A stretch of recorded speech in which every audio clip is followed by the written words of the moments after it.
Welcome to Daddy's Pet Talk! Ikaw! At syempre, yung mga pet na nandito.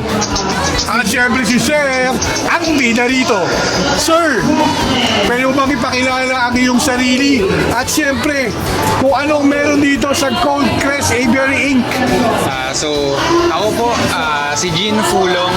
Anak po ako ng isa sa mga affiliate sa Gold Crest Aviary. So, yung meron po sa Gold Crest Aviary, ito po ay kumbaga siya ay isang aviary. So, yung mga binibreed po sa farm natin ay mga ibon at iba-iba pa na ibang klaseng mga ibon. So, ayan. So, makikita naman po natin, iba-ibang breed sila. So, iba-ibang klase. So, ayan. Sir, yung nakita ko, Sir, Albay, Philippines eh. Sir, doon pa kayo nagsimula? Doon kayo tagagaling? So, sir, yung ano po natin, yung Gold Crest Aviary, so, dun po siya nanggagaling yung ibon natin. So, dun sila binibreed. So, dito po, nakapunta tayo dito sa Pet Expo ngayon para i-showcase yung natin, mga ibon natin, no? Sir, anong tawag sa mga to? So, ito, Sun Conure siya, sir. Sun Conure, Sir. Yes. Yan, oh. Sir, ano mga katangian yan, Sir? Pwede ba mag-free flight ba to mga to? Ano yung mga pwede mong bigyan tips para sa mga manonood ng mga petok natin? So, yung natin, sir, yung Sun Conure natin, pwede silang, maturuan ng recall. Medyo mahirap, pero kaya kung tsatsagain natin. Correct. So, isa sila sa mga ibon na hindi sila masyadong maingay. Oo. Since hindi sila masyadong malaki, hindi masyadong malakas yung boses nila, yung ingay na ginagawa nila. So, yun, minimal lang. Sir, yung precision yan, ayan, nilalamig kasi tumpok-tumpok sila eh. Sa location po kasi natin ngayon, syempre may aircon. So, syempre sila po kasi ay hindi sanay sa ganong klima. So, ayan, nagtatabi-tabi sila. And sanay po kasi sila sa ganon eh. Kahit hindi sila nasa malamig na lugar, ginagawa pa rin nila yan. Sir, eto ba, Sir, yung mga to, nagsasalita rin ba to? Hindi po. Talaga ano lang, Sir? Parang ipipet lang nila, Sir, no? Opo. Pero ano yan, sir, natuturuan yan sila ng tricks, ganon. Pero yun lang, hindi sila napagsalita. Ito yung mga ginagamit sa show eh. Diba, Sir? Opo. Sir, ito naman itong nandito naman sa ito mag-Paris ito. Ano namang uri ito, Sir, ng mga bird? White-bellied kite parrot. Ito, nagsasalita ba to? Hindi din po. Hindi rin, Sir. Opo. Kumbaga, ano yung mga katangian nila? So, sila sir, natuturuan din sila ng tricks. Yun, madali rin silang turuan ng tricks, ganyan. Yan. Yung mga naglalaro ng bola, ganon. Yes po. Yun talaga, Sir, yung mga sinushow-case nyo talaga dito. Sir, eto naman dito sa kaliwa. Ano naman yung mga to? Yan po, kung makikita natin yung mga color gray na yan. Opo. Tawag sa kanila, African Gray Parrot. Yung color green naman, ang tawag sa kanya ay Amazon Parrot. Sir, magtatanong ulit ako. Nagsasalita na naman ba to? Sige. Ha? Nagsasalita siya? Nagsasalita yan, sir. Sir, tuturuan mo ba yun, Sir? Ano po yan, sir? Tuturuan mo yan. O kung ano yung maririnig nila, gagayahin nila. So, sila, nag-i-imitate lang sila. So, nakadepende na yun sa'yo kung gaano mo siya ka-frequent tuturuan. Kahit naman mag-play ka lang ng music, magagaya nila yan. Kahit yung sa nursery rhyme, kaya nilang mag-play ng nursery rhyme ng isang buong lyrics, kaya nila. Sir, ano ba mas magandang turuan na bata? Ilang buwan o ilang taon para mas maging maganda yung pagsasalita niya? 4 months, sir, pwede na natin silang turuan na magsalita. Ito kasing mga meron tayo dito, mga nasa 2 to 3 months pa lang to. So, ayan, 2 to Mga 3 months pa lang sila. Yes. 3 months pa lang to? Lalaki na, Sir, no? Opo. Sir, gaano to pag lumaki to? Gaano kalalaki to mga to? Ayun, sir, ganyan na rin ang laki nila eh. Ganyan na. Ang magiging difference lang nila, ang African Gray kasi kapag bagong pisayan, ang itsura nila parang cotton yung nila eh, yung balahibo nila eh. Kung makikita natin dito, Parang ito? Ito medyo parang cotton pa yung buhok niya. Sir, inakaiba ba rin ba tawag sa mga to? Yes po. Dahil Unfed bata pa pa kasi siya. Yun. Yun. Sir, ito namang nandito, Sir, sa may kalma ulit. Ito, Sir, ano naman itong dalawang to? Ito po, yung isa po dito, isa sa pinaka-common na mga Macaws. So, ang tawag sa kanya, Macau Blue and Gold. Blue and Gold Macau. So, ito ito naman, hybrid siya. Ang tawag sa kanya ay Macau na hybrid Catalina ang tawag sa kanya. Ito sir, nagsasalitaan na to. Ay, nagsasalita Pinipreplate yan, nyo to sir. Po? Pwede ba yung i-preplate to? Opo, yan ang isa sa mga sikat na free flight, yung mga Macau. Kasi syempre, madali rin silang turuan, tsaka madali mo silang makita. Yun din kasi yung kailangan nating i-consider. Sir, may isa akong katanungan Sige. Kasi bakit may mga nakita ko mga painting dito, di ba sir, sa booth nyo sir, sa mga iba't ibang uri ng mga parrots, Macau, cactus, Amazons. Sir, nung bata ka, anong unang pet mo? Ako po kasi, yung nagsimula po ako sa tarantula. Tarantula? Tarantula, yes. Yun talaga yung start mo. Mga ilang taon ka nyo Opo. sir?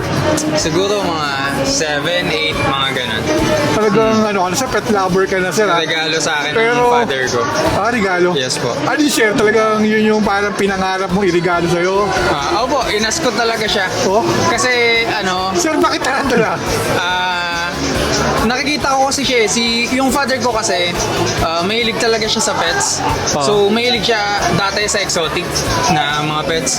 Nagkaroon siya ng pet na tuko, ganun. Nagkaroon siya. Kahit yung maliit na ass, nagkaroon siya. So, ayun, nakikita ko sa kanya. So, parang na-adapt ko rin siya. So, yung pagiging, ganyan, pet lover. And syempre, meron din naman tayo ng mga naging pet na typical na aso, pusa, meron tayo niyan. Ngayon, sir, anong pet mo ngayon, sir? Talagang, Sa pag bahay. sinasabi, binubuhos mo na yung oras mo sa kanya. Sa bahay kasi, sir, syempre, dito, ibon talaga. Ibon. So, sa kanila ko binubuhos yung oras ko na pakainin sila, linisan, ganun.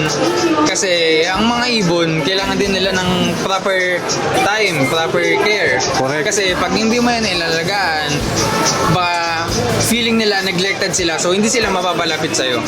So, kung sino kasi yung nag-feed sa kanila, yun yung madalas nilang lalapitan, doon sila mabait. Kasi may mga specific birds, kahit naman hindi bird kahit naman anong hayop, pag hindi mo masyadong ina-entertain, kung siguro bago lang siya sa'yo, medyo aggressive siya. Diba? Kahit sa strangers, diba? Ganun naman ang mga Correct, hayop. sir. Yes. Sir, itong mga painting nito, sino gumawa ito? Talagang ang gaganda eh. Ano yan, sir? Commissioned arts yan. So, makikita natin dito, may mga pirma yan dyan. Ayan. So, yan, mga commissioned artist yan na nakausap ng father ko. Ayan. And nakausap din ng Goldcrest Aviary. Yun, So, oh. ito. 2013 ang ginawa. Opo. Ang father ko kasi affiliated siya dito sa Goldcrest. Yes. So, Sir, ito, yan. Ayan. Ano naman mga ipapayo mo, sir, sa mga mag-uumpisa pa lang maging bird lover? Kasi, sir, mga 10 years old, 8 years old, 7 years old, alam mo yun? Ay, mahilig yan sa mga, Oo. mahilig mag-explore. Sir, ano yung maipapayo mo para sa kanila? So yung sa mga bata naman, syempre i-consider din natin yung budget. Syempre, hindi naman tayo lahat may kakayanan na punan yung hobbies natin. Syempre, kung mag-hobbies ka, syempre, dapat isipin mo yung budget ng pagkain. Kasi, ang pagkuha ng ibon, hindi yan, hindi yan pagkuha mo, okay na. Hindi natatapos doon yung gastos.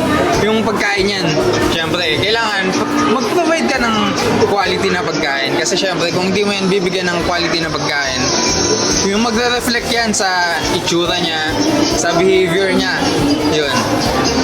So, syempre, consider din natin yung yung mga kapitbahay natin, yung mga tao sa paligid natin, baka naman kasi gusto lang natin, ipagpilitan natin. Syempre, hindi sila comfortable sa ganung setup. Syempre, yung kapitbahay natin, aminin natin, may mga noise yan, yung mga ibon natin, gagawa ng sound yan. Kasi, nature nila yan. So, tayo ang mag-a-adjust sa kanila. So, syempre, kung hindi akma doon sa sa neighborhood nyo, siguro kahit ipasok nyo sa loob, yun. So, syempre, i-consider din natin yung breed. Correct, sir. Yes. Sir, kasi ito yung tawag na sir na tulad ninyo, sa payo mo na hindi perfect hype lang eh. Opo. Tapos hindi mo na alagaan, hindi pwede. Pero sir, talagang nandyan na yan, talagang dapat buong puso mo talaga. Yes po. Ibibigay mo dyan, sir. Lahat bibigay mo. Siyempre, dito naman, makikita natin may iba-ibang breed eh, di ba? Opo. So, siyempre, meron dyan may mga maliliit, may mga malalaki. So, siyempre, pati yung price niya nagva-vary. So, i-consider natin yung pagkuha natin ng sa ibon. Kasi di naman yan libre. Hindi naman natin makukuha ng libre yan. Hindi mo yan maihingi. So, siyempre, gagastusan mo yan. Sir, eto sir, di ba? Ano yung kahalagahan na sumali kayo sa mga event na ganito, sir? Tulad sa International Pet Summit, sir. Ano Sir, yung mga kahalagahan? Sir, sa ganito kasi, showcase natin yung pagmamahal natin sa mga alaga natin. So, mapapakita din natin. So, share din natin sa ibang tao yung pagmamahal natin sa ginagawa natin. Kasi yung iba, hindi naman siya common eh, di ba? Hindi Opo. naman lahat ng kakilala mo may alagang ibon. Na, ang common, syempre makikita mo, aso, pusa, makikita mo yan. Pero wala kang, hindi naman lahat ng kakilala mo may alagang ibon eh, di ba? So, nandito tayo ngayon sa Pet Expo para ipakita sa kanila na may ganito pala, may nag-exist pala na ganitong hobby na mag-aalaga ka ng ibon. And ipapakita rin natin sa kanila kung ano ba yung experience. Ayan, may experience sila kasi makikita nila. So, ayan.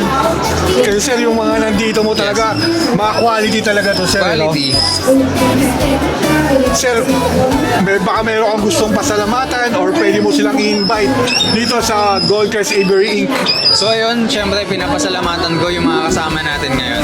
And pinapasalamatan ko rin yung father ko, syempre siya yung nagpapunta sa akin dito. So ayun. So yung mga gustong pumunta dito sa sa station namin sa Goldcrest Aviary Inc. Nandito tayo ngayon sa SMX sa convention. Sa bandang Mawalan tayo. Bandang IKEA lang. So ayun. Makikita nyo naman kami dito. Ayun. Sir, ako sir, isang kagalakan na mapapicture ko yung Goldcrest Aviary Inc. sa Daddy's Pet Talk. Siyempre, Salamat, ako po sir, si Daddy Wax na nagpapasalamat sa'yo dahil sa Daddy's Pet Talk, ikaw, at siyempre, yung mga pet na nandito. You know, ang bida. Thank you, sir. Salamat po. Salamat.